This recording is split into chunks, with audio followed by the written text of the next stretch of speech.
નમસ્કાર. અઠવાડિયાના અંતે પત્રકારોની જમાવટ સાથે હું છું દેવાંશી. દેશમાં ખૂબ બધા મુદ્દાઓ છે.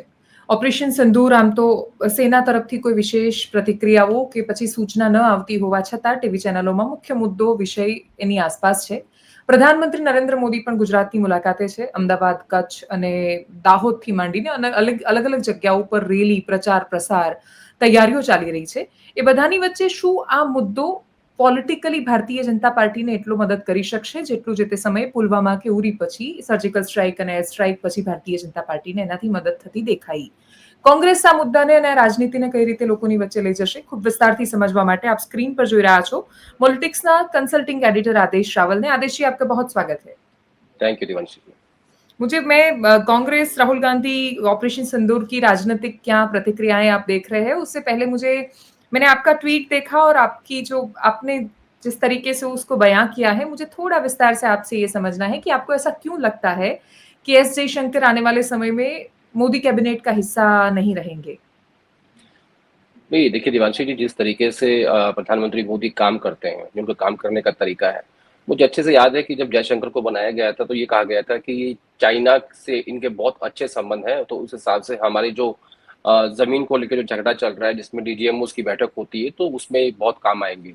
लेकिन अब जिस तरीके से ऑपरेशन सिंदूर के बाद विपक्ष हमलावर हुआ है, विपक्ष का ये कहना है कि जयशंकर का वो स्टेटमेंट जिसको वो राहुल गांधी बार-बार ट्वीट कर रहे हैं कि इन्होंने पहले इन्फॉर्म कर दिया पाकिस्तान को, वो एक डिप्लोमेटिक फेल्योर है जिसकी वजह से हमारी सेनाओं का नुकसान हुआ है। फिर वो पूछते हैं कि नुकसान कितना हुआ है। और कल जब एक और इंटरव्यू आया है जिसमें किसी विदेशी मीडिया को इंटरव्यू दे रहे हैं, उसमें भी विपक्ष ने जयशंकर के ऊपर सवाल खड़े किए हैं। तो जितना मैं प्रधानमंत्री मोदी की राजनीति को समझता हूँ या उनके काम करने के तरीके को देखता हूँ, वो अपने आसपास एसेट्स को रखते हैं, लायबिलिटीज को नहीं रखते। तो इसलिए मैंने ये लिखा कि क्योंकि मैं एक राजनीति का छात्र हूँ, तो मुझे ऐसा लगा कि शायद जब भी अगला रिशफल होगा, जयशंकर जो है वो अपने आप को साबित नहीं कर पाए क्राइसिस के टाइम पे, जब देश को एक स्ट्रॉन्ग विदेश मंत्री की आवश्यकता थी, वो उनका मैसेज नहीं गया। हालांकि ये बात भी सही है कि प्रधानमंत्री मोदी ही चेहरा है पूरी सरकार का, चाहे वो विदेश की बात हो या देश की बात हो। लेकिन इस टाइम पे कुछ एक ऐसे सशक्त विदेश मंत्री की आवश्यकता थी कि जो बैक चैनल टॉक्स होते हैं या जो डिप्लोमेटिक चीजें होती हैं उनको अच्छे से करें, उनको अच्छे से निभाएं, लेकिन बार बार वो जो है फेल हो रहे हैं। इसलिए मैंने ऐसा लिखा कि मुझे लगता है कि इनकी नौकरी खतरे में है। आप जब ये बात बता रहे थे, मेरे दिमाग में ये चल रहा था कि भाजपा में जनरली क्या होता है कि जब भी कुछ अच्छा होता है तो उसका श्रेय प्रधानमंत्री मोदी को मिलता है। हम्म। जितनी भी स्कीम लॉन्च होती है तो किसी भी मिनिस्टर के तहत वो मंत्रालय आता हो, लेकिन चेहरा उसमें नरेंद्र मोदी का होता है। फेल्योर आता है तो कोई ना कोई चेहरा होता है आगे वाला जो अपने सर पे वो जिम्मेदारी लेता है। कांग्रेस भी क्या उसी कल्चर में अब धीरे-धीरे जा रहा है? राहुल गांधी और उसके आसपास पूरी पॉलिटिक्स चलती जा रही आपको दिख रही है कांग्रेस में? नहीं, वैसा नहीं है कांग्रेस में दिव्यांशी, क्योंकि राहुल गांधी 2019 का चुनाव हारे तो राहुल गांधी ने कहा कि मेरे कारण हारे, मैं इस्तीफा देता हूँ। 2024 का चुनाव भी कांग्रेस पार्टी हारी, हालांकि सीट थोड़ी बढ़ गई और एलओपी का आपको जो स्टेटस था वो मिल गया लगभग 10 साल के बाद। तो उसमें किसी ने ये नहीं कहा कि खड़गे साहब चुनाव हारे हैं, सबने ये कहा कि नहीं, राहुल गांधी चुनाव हारे हैं, क्योंकि वही चेहरा थे और ये सबको पता है। तो कांग्रेस पार्टी में अभी वो कल्चर नहीं आया। मुझे लगता है ये कल्चर तब आता है जब आप सत्ता में होते हो, जब आपके पास पावर होती है। मैं देखता हूँ कई बार कि जब राज्यों के रिजल्ट आते हैं असेंबली इलेक्शंस के, तो जब अगर जीत रहे होते हैं तो प्रधानमंत्री मोदी की फोटो होती है, अगर हार रहे होते हैं तो नड्डा जी की फोटो आ जाती है। तो वो वाला कल्चर मुझे लगता है कि अभी कांग्रेस में इसलिए नहीं आ रहा है क्योंकि कभी कांग्रेस के अंदर ही संघर्ष चल रहा है। उनका कोई झगड़ा भाजपा से नहीं है, वो तो कांग्रेस पार्टी हर राज्य में खुद से लड़ रही है। दो खेमे बने हुए हैं, एक सीनियर नेताओं का, एक जूनियर नेताओं का, उनको झगड़ा चल रहा है। तो ये ज्यादा संघर्ष बीजेपी के साथ नहीं है कांग्रेस का। और जो आपका सवाल था, वो कल्चर अभी यहाँ डेवलप नहीं हुआ है क्योंकि यहाँ क्राइसिस है, पावर नहीं है। पावर आएगी तो मुझे लगता है यहाँ भी हो जाएगा। जयवीर शेरगिल का आपका इंटरव्यू देख रही थी, उसके चंक्स मैंने देखे, तो उसमें वो बता रहे थे कि दुनिया के इकलौते ऐसे जनरल होंगे राहुल गांधी जिनकी बंदूक की नोक है वो अपनी ही पार्टी के कार्यकर्ताओं की ओर होती है, उनको ही वो खत्म करते हैं। आप इतने समय से देखते आए हैं, राहुल गांधी की राजनीति क्या वाकई ऐसी है? नहीं, जयवीर क्योंकि अब कांग्रेस पार्टी में नहीं है, भाजपा के राष्ट्रीय प्रवक्ता है और हाल ही में ही वो मिल के आए प्रधानमंत्री मोदी से अपने परिवार के साथ में। तो एक विपक्ष का नेता अक्सर अपने सामने वाली पार्टी के बारे में ऐसी बातें करते हैं, और ये जाहिर है, लाजमी है। आप इससे पहले गौरव वल्लभ आए थे, उन्होंने भी ऐसी बातें की थी पार्टी के बारे में। जबकि ये बात भी सच है कि पिछले 6 साल में गौरव वल्लभ को कांग्रेस पार्टी ने 2 बार विधानसभा का टिकट दिया, एक बार झारखंड से, एक बार राजस्थान से।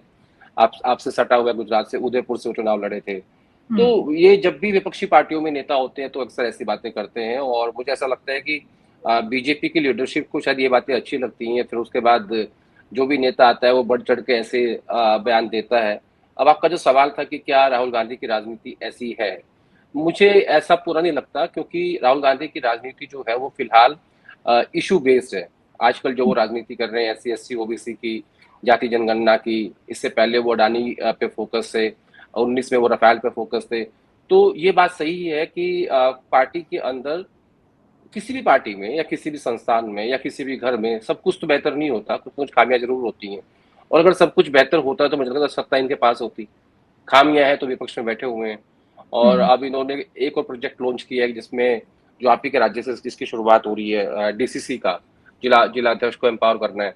तो ये मुझे लगता है कि अभी राहुल गांधी की राजनीति इशू बेस्ड है, सब कुछ सही नहीं है, और मुझे लगता है कि इसीलिए राहुल गांधी और कांग्रेस पार्टी 99 सीट्स पे बैठी हुई है।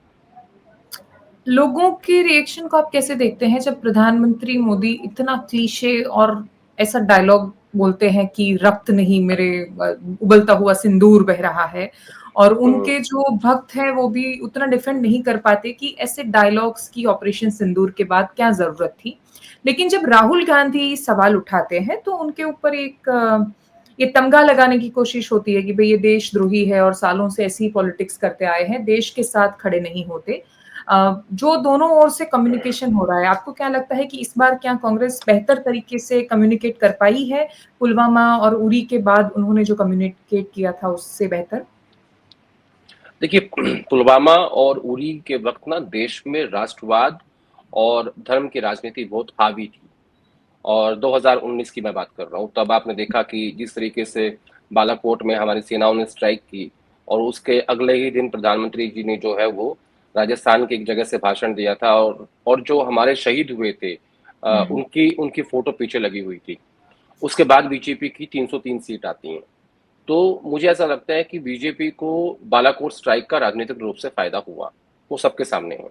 लेकिन इस बार ये जो ऑपरेशन सिंदूर हमारी सेनाओं ने किया और जिस तरीके से जवाब दिया, और जब अमेरिका ने ये कहा कि हमने मीडिएशन किया है, और उनके जो यूएस सेक्रेटरी ऑफ स्टेट है उन्होंने एक डिटेल ट्वीट किया जिसमें कहा कि मैं और हमारे वाइस प्रेसिडेंट जेडी वांस, साथ में प्रधानमंत्री मोदी, एनएसए अजीत डोवल, विदेश मंत्री जयशंकर और पाकिस्तान की लीडरशिप जिसमें आर्मी चीफ आसिफ मुनीर भी थे, कि हम सब पिछले 48 घंटे से बातचीत कर रहे थे, और हम दोनों देशों को बधाई देते हैं कि हमने सीज फायर करवा दी है, मीडिएशन किया है। तो वो मुझे लगता है कि हिंदुस्तान की राजनीति में पहली बार हुआ कि किसी तीसरे देश ने ये कहा होगा कि भैया हमने सीज फायर करवा दिया, और सीज फायर हो गया है, और उसके बाद भारत सरकार अनाउंस कर रही है।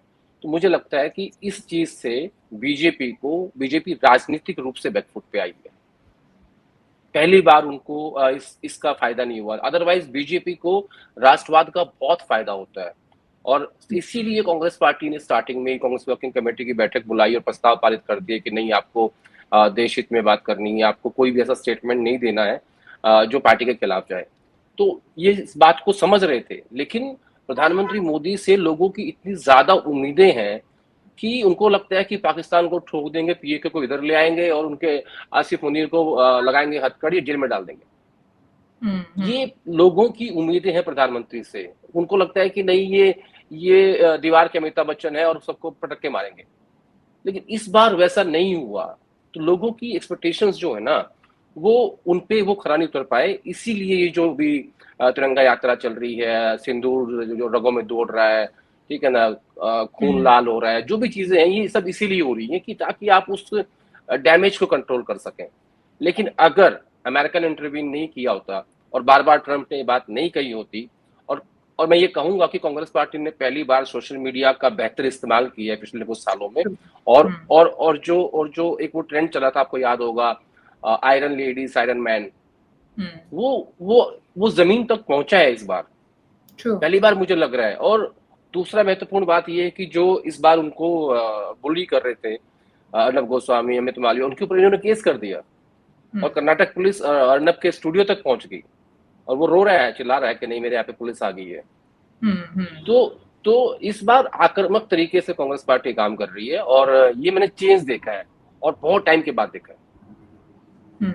और क्या कांग्रेस के बाकी लोग, क्योंकि उनकी मुलाकात की तस्वीरें आती रहती है, कार्यकर्ताओं तक ये मैसेज पहुंच पाया है कि कांग्रेस इस बार बेहतर कर रही है? क्योंकि आम लोगों तक है ये। जब सब हो रहा था, मैं गुजरात के रूरल इलाके में थी, तो गांव के लोग अपने आप वो बात याद कर रहे थे। जो पुराने लोग हैं वो याद करते थे कि नहीं, इंदिरा के जमाने में तो ऐसा नहीं हुआ था। तो उन्होंने वो, जिन लोगों ने वो दौर देखा है, उन सब ने इंदिरा गांधी को बहुत मिस किया था इस बार, क्योंकि छवि ऐसी बनी हुई है प्रधानमंत्री की। लेकिन कांग्रेस के जो कार्यकर्ता है, जो ज्यादातर नाराज दिखते हैं अपने नेतृत्व से, वो लोग खुश हो पाए हैं। नहीं, कांग्रेस पार्टी की जो लीडरशिप है, जो बड़े नेता हैं, जो अक्सर रफाल पे बोलने से डरते हैं, जो कदम अडानी के खिलाफ बोलने से डरते हैं, जो कास्ट सेंसस का विरोध करते हैं बंद कमरे में, वो सब तो साफ साफ है ही है। और वो इस मुद्दे पे भी उनको लगता है कि नहीं, अगर हम राष्ट्रवाद की बात नहीं करेंगे, हम मोदी का साथ नहीं देंगे, तो हम पिट जाएंगे इसमें। लेकिन प्रॉब्लम ये थी कि जब तक ऑपरेशन सिंदूर चला, तब तक कांग्रेस पार्टी ने और समूचे विपक्ष ने सरकार के साथ वो खड़े दिखाई दिए। लेकिन जैसे ही ट्रंप ने ये कहा कि हमने सीज फायर कराया है, तो उसके बाद कांग्रेस पार्टी बिल्कुल हमलावर हुई और उसने कहा कि देखिए, इंदिरा गांधी होती तो ऐसा नहीं करती। कंपैरिजन शुरू हुआ। लेकिन अब जब ये कंपैरिजन होता है, जब आप डॉक्टर मनमोहन सिंह और मोदी का कंपैरिजन करते हो, तो फिर आपको इंदिरा गांधी और मोदी का कंपैरिजन बुरा क्यों लगता है? होना चाहिए ना वो भी। और जबकि मुझे ऐसा लगता है कि कई बार कि प्रधानमंत्री मोदी इंदिरा गांधी को बहुत फॉलो करते हैं। मुझे कई बार ऐसा भी लगता है। और वो ऐसा, और एक उनकी कोशिश ये भी है कि वह किसी भी तरीके से इंदिरा गांधी के बारे में जो कहा जाता है कि बहुत स्ट्रॉन्ग प्रधानमंत्री थी, जो उन्होंने फैसले लिए, पीएम भी अपने आप को इतिहास में अपना नाम दर्ज कराना चाहते हैं कि जब मुझे याद किया जाए तो लोग ये कहें कि सबसे स्ट्रॉन्ग प्रधानमंत्री इंदिरा गांधी नहीं थी, नरेंद्र मोदी थे। ऐसा मुझे उनके फैसलों से लगता है। आप उनके फैसलों को जब आप उनके फैसलों को जब डिकोड करने की कोशिश करेंगे ना, कि 370 किसने हटाई, मोदी ने हटाई, जीएसटी कौन ले गया। हालांकि जीएसटी को मैं अचीवमेंट नहीं मानता, क्योंकि देश के लोगों पे अगर आप टैक्स लगा रहे हो तो उसको सेलिब्रेट नहीं करना चाहिए। अगर आप टैक्स हटा रहे हो तो सेलिब्रेट करिए, ठीक है। 370 आपने हटाई, आपने ये कहा कि बालाकोट स्ट्राइक की आपने कि मोदी है घर में घुस के मारेगा। मोदी का जो ऑप्टिक्स है ना, वो बहुत स्ट्रॉन्ग है। विपक्ष उसमें फेल हो जाता है। और अक्सर मैं एक बात कहता हूँ, आपके शो में भी बोल देता हूँ, एक ही बार बोली है मैंने। टोयोटा फॉर्च्यूनर और नरेंद्र मोदी, इन दोनों का अपनी अपनी फील्ड में कोई अल्टरनेट नहीं है, मोनोपोली है। आप देखिए, फॉर्च्यूनर के आसपास कोई गाड़ी नहीं है उस सेगमेंट में, इसीलिए वो जितने की चाहते हैं उतने की उसको बेच रहे हैं।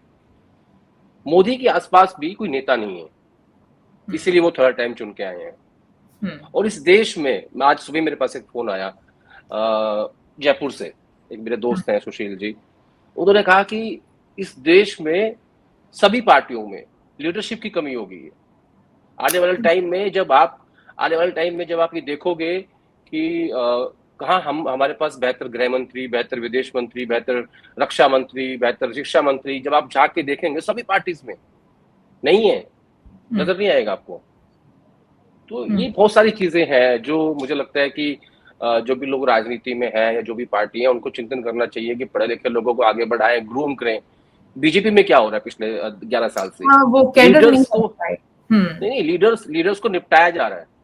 और जो डमी लोग हैं वो मुख्यमंत्री बन रहे हैं। Very true. रबर स्टैंप को बिठाया जा रहा है हर जगह पे कि फॉलो करना चाहिए, ऊपर से जो बताया वो बातें पूरी होनी चाहिए।